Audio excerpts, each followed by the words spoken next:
In a move that has sparked widespread debate and concern, President Donald Trump announced on Saturday that he has ordered Defense Secretary Pete Hegseth to deploy troops to Portland, Oregon, citing the need to protect the city and Immigration and Customs Enforcement, ICE, facilities from what he described as domestic terrorists. This decision comes amid escalating tensions and conflicting narratives about the situation in Portland, a city Trump has repeatedly labeled as a hotbed of anarchy. But here's where it gets controversial. While Trump claims the city is under siege, local leaders and residents paint a vastly different picture, arguing that federal intervention is unwarranted and potentially harmful. And this is the part most people miss: the lack of clarity surrounding the deployment, including the scope, duration, and specific branch of the military involved, has left both officials and the public in the dark, raising questions about the true motivations behind this move. In a post on Truth Social, Trump stated that the troops would protect war-ravaged Portland and safeguard ICE facilities from attacks by Antifa and other groups. He also authorized the use of full force if necessary, though he did not elaborate on what that entails. This ambiguity has fueled speculation and anxiety, particularly among Portland residents and local leaders who view the deployment as an overreach of federal authority. A White House spokesperson did not immediately provide additional details, leaving many to wonder about the specifics of the operation. Trump's rhetoric about Portland has been consistently harsh. Just days before the announcement, he declared during Oval Office remarks, "You go out to Portland, people die out there.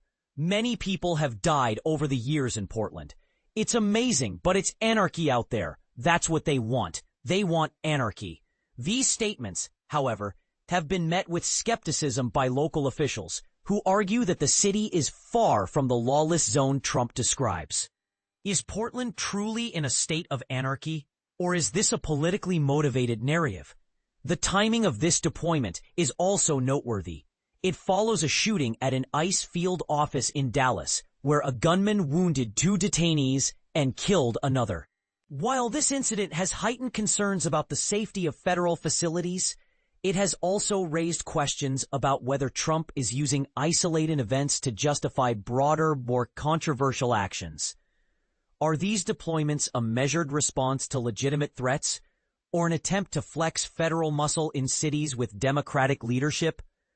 Local leaders in Portland have been vocal in their opposition.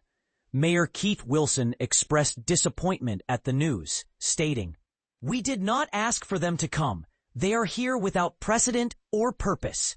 We have seen how their presence harms commerce and prosperity and opportunity in other cities like Washington, D.C."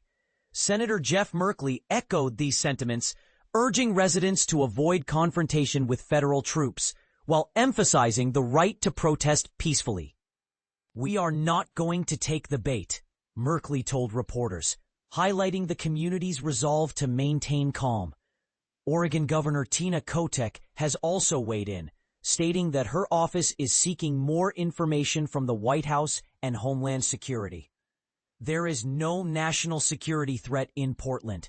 Our communities are safe and calm," she wrote on X, underscoring the disconnect between Trump's portrayal of the city and the reality on the ground. In a separate statement, Mayor Wilson bluntly declared, "The number of necessary troops is 0 in Portland and any other American city." This is not the first time Trump has targeted Portland.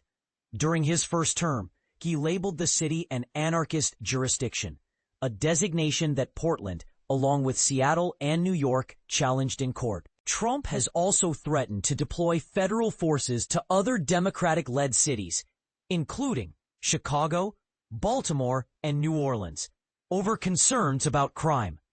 These threats have drawn sharp criticism from Democratic mayors and governors, who view them as politically motivated and intrusive. Earlier this month, Trump signed a memo establishing a task force to send National Guard troops and federal law enforcement to Memphis, Tennessee, a move supported by Republican Governor Bill Lee. Similarly, in August, Trump authorized a surge of federal forces in Washington, D.C., which Mayor Muriel Bowser credited with reducing crime, but later criticized as ineffective and disruptive.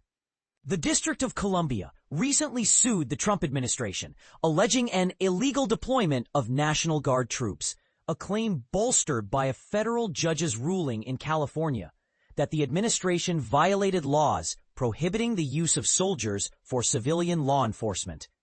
As the debate over federal intervention in Portland continues, one thing is clear. This issue is far from resolved. Is Trump's deployment a necessary measure to restore order, or an overreach that undermines local autonomy? We want to hear from you. Do you agree with Trump's actions, or do you side with local leaders who argue that federal troops are unnecessary and harmful? Share your thoughts in the comments below, and let's keep the conversation going.